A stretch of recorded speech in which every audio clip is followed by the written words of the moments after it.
Mr. Robinson? Yes. I didn't have time to You have to give us your name. Oh, I'm sorry. My name is Mark Robinson. I live at 4015 Sassafras Court. That's right here in Greensboro. I've lived in Greensboro all my life.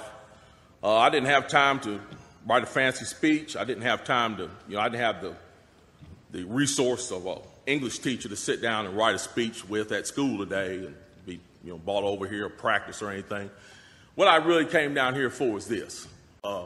I've heard a whole lot of people in here talking tonight about this group and that group and domestic violence and blacks, these minorities and that minority. What I want to know is, when are you all going to start standing up for the majority? And here's who the majority is. I'm the majority. I'm a law-abiding citizen who's never shot anybody, never committed a serious crime, never committed a felony. I've never done anything like that.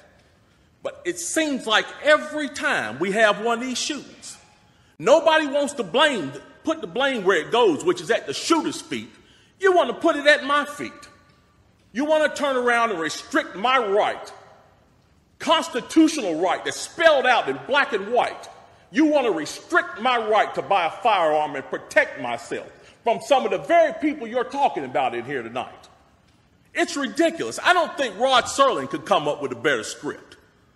It does not make any sense. The law-abiding citizens of this community and many communities around this country, we're the first ones taxed and the last ones considered and the first ones punished when things like this happens, because our rights are the ones that are being taken away. That's the reason why I came down here today. Gun show or no gun show, NRA or no NRA. I'm here to stand up for the law-abiding citizens of this community, because I'm going to tell you that what's going to happen. You can take the guns away from us all you want to. You all write a law, I follow the law, I'll bring my guns down here, I'll turn them in. But here's what's going to happen. The Crips and the Bloods on the other side of town, they're not going to turn their guns in. They're going to hold on to them. And what's going to happen when you have to send the police down there to go take them? The police can barely enforce the law as it is. As what I see, we demonize the police, criminalize and vilify the police, and we make the criminals into victims. And we're talking about restricting guns? How are you going to do that? How are you going to do that when the police department's already hamstrung? You're not going to be able to go down here and take these guns from these criminals. So the criminals are going to hold on to their guns. They're still going to have them. They're still going to break in my house, and they're still going to shoot me with them. And guess who's going to be the one that suffers? It's going to be me. Well, I'm here to tell you tonight, it is not going to happen without a fight. And when I say fight, I don't mean shots fired. I don't mean fist thrown.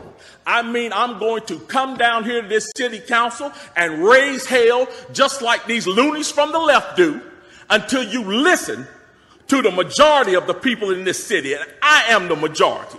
The majority of the people in this city are law-abiding, and they follow the law, and they want their constitutional right to be able to bear arms. They want to be able to go to the gun show and buy a hunting rifle or a sport rifle. There are no military-grade weapons sold at the gun show. An AR-15 is not a military-grade weapon. Anybody that would go into combat with an AR-15 is a fool. It's a semi-automatic .22 rifle. You'd be killed in 15 minutes in combat with that thing. So we need to dispel all these myths, and we need to drop all this division that we got going on here. Because the bottom line is, when that Second Amendment was written, whether the framers liked it or not, they wrote it for everybody. And I am everybody. And the law-abiding citizens of this city are everybody. And we want our rights, and we want to keep our rights. And by God, we're going to keep them, come hell or high water.